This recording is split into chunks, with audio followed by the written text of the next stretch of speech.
Wow. Okay, so I'm sure a lot of you are probably wondering right about now at episode 6, where the heck is this all going? Well, I found out, and it's actually pretty exciting. So the real plan here, MCU-wise, is not only to introduce She-Hulk to the MCU, but for Jen's blood to be successfully stolen, which is what leads to having multiple Hulks in the MCU. That's going to be the point of explosion for the Hulk corner of the MCU. Here they come! That will lead into Captain America 4, which will be a de facto Hulk movie. Oh, exciting. I love it. Another way around the situation with Universal. First, they can't do a Hulk standalone movie, so they put him in Thor Ragnarok, and now Captain America 4. That is great for Sam Wilson / Anthony Mackie. I think that's going to really be great for that film. A lot of you were upset that the leader was going to be in the movie, but that's just the tip of the Hulk iceberg, baby.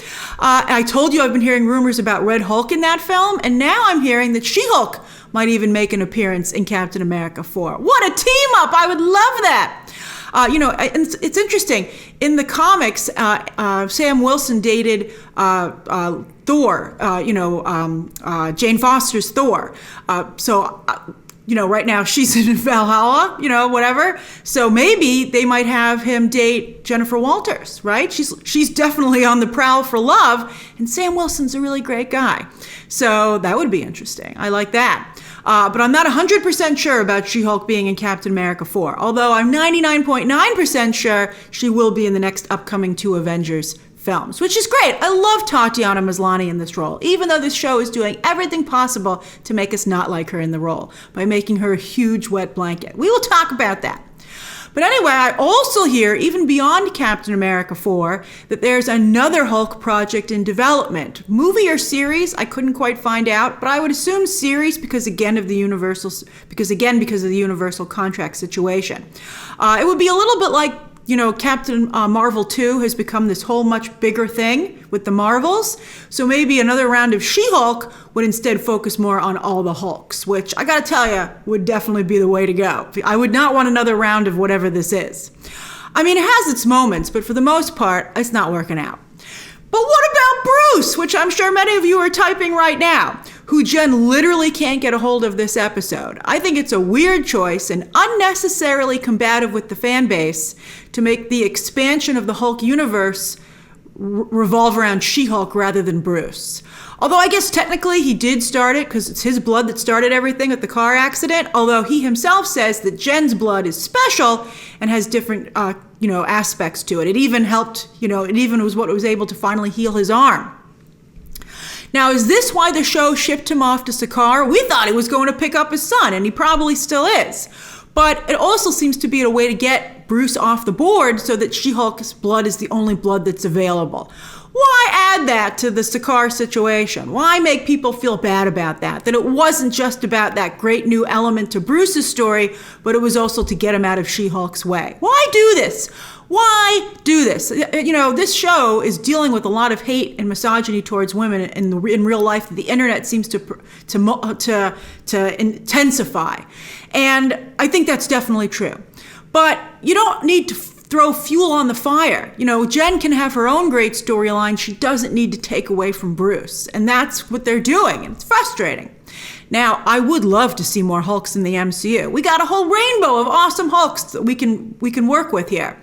But can they afford it? They can't even afford one in this show, She-Hulk, cutting down her screen time considerably each episode, and the VFX also seems to get worse each episode. She looks so good in episode 1.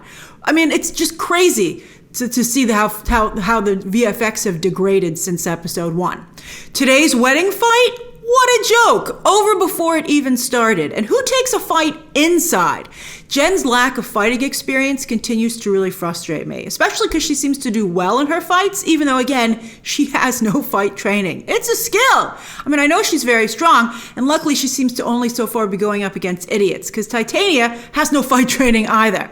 Really, it was ridiculous. And also, the show can't even afford to hire a DJ, a cool DJ. They had to reuse Ched because they couldn't afford to hire an extra actor.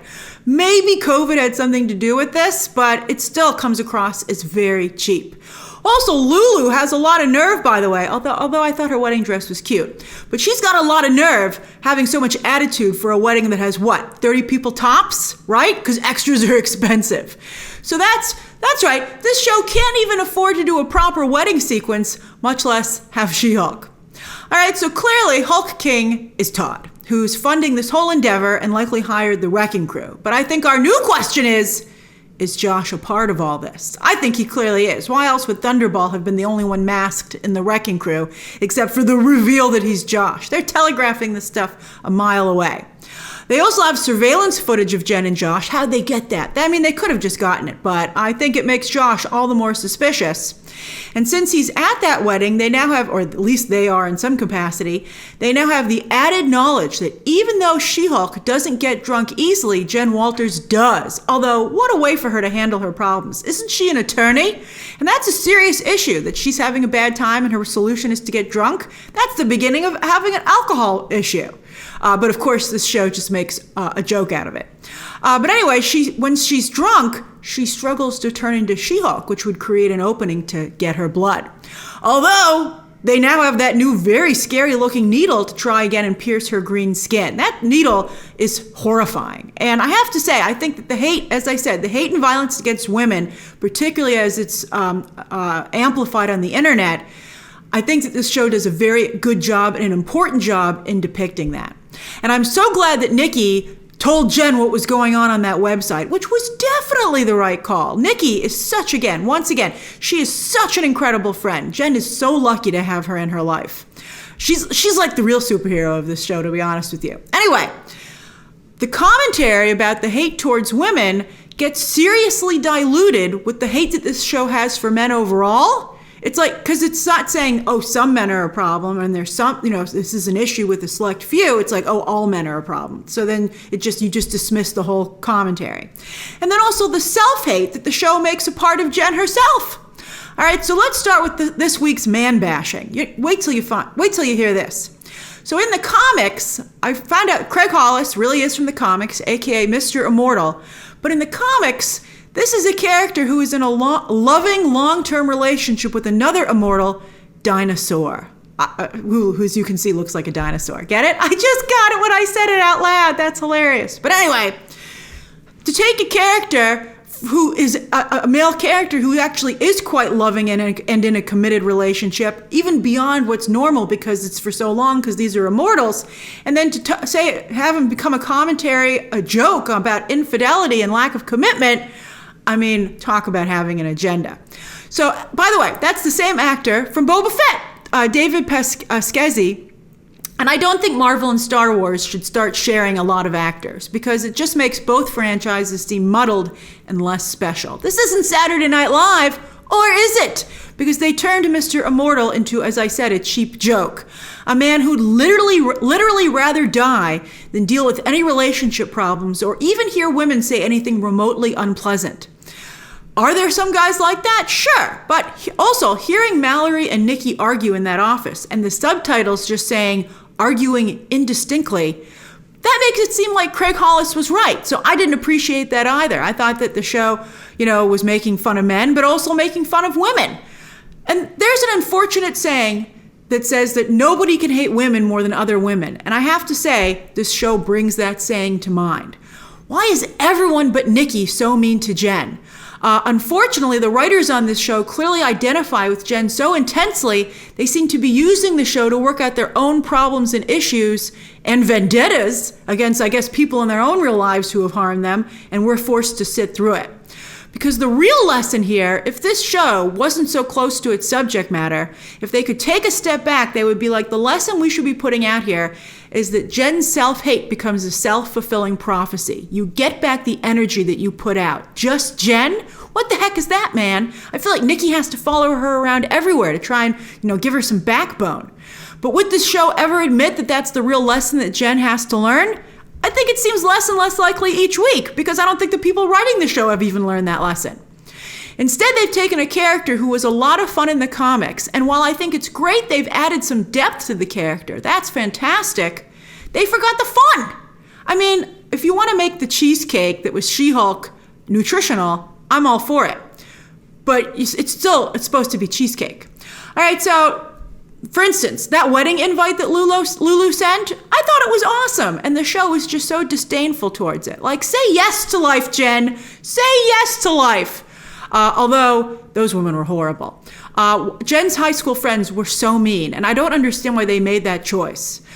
Jen, by the way, should have left when she found out who Jonathan was. She should have just turned around and left. And with the ironing, like, it was horrible. It was tough to watch because no one should put up with that. I wish they had done a better job writing it so that you could see why Jen wasn't sure what she should do. I mean, even earlier when she was the only bridesmaid asked to clean up, she should have been like, Lulu, it's been, I don't even think I would have said bye to Lulu. I would have just gotten up and left. Also, while the show seemed to make fun of Lulu for focusing on whether or not Jen had a man in her life instead of focusing on how great her career was turning out, Jen herself spends almost all her time on this show complaining that she doesn't have a guy in her life. So the criticism from the show about Lulu is hypocritical because that's all they're focused on too. I mean, how do they not see these things? And if the show wants to take the time to explore female cliques, etc., fine, let's do it. But again, they don't have the time. They clearly don't have the interest in exploring those nuances. And so instead, for a show that's supposed to be about female empowerment, instead it uses its under 30-minute episode to hate on women itself. I mean, how was there not one other nice woman at that whole wedding? Not one who came up to Jen that she could befriend? That's ridiculous and not realistic. There would have been one other nice woman there. Speaking of nice women, while her advice about not telling Jen was bad, it's great to see more of Mallory Book this episode. Great. And to learn more about her as well. While Nikki's dreams of romance seem to have been shot down by the reveal that Mallory is married with a son, Nikki's not a homewrecker. Nikki's an awesome person. Who's Mallory married to and who is her son? Because in the comics, the character is single. So there's an opportunity to do something here. I mean, and why else would you bring up that information unless there's some kind of superhero element there? Is she married to Frogman? I wouldn't be surprised if she was. But anyway, you wouldn't bring that up for no reason. Or would you? I wouldn't put it past this show. We'll find out. We have 3 more episodes to go. Wow. I heard Daredevil's like probably going to be an 8. They've changed a whole bunch of the order around, but let's see. Let's see. All right, so what do you think of She-Hulk episode 6? And what do you think of the direction of this show? And what do you think about that stuff for the MCU at large, Captain America 4, etc.? Share your thoughts down below, subscribe today, and of course, as always, you can check out some more videos right now.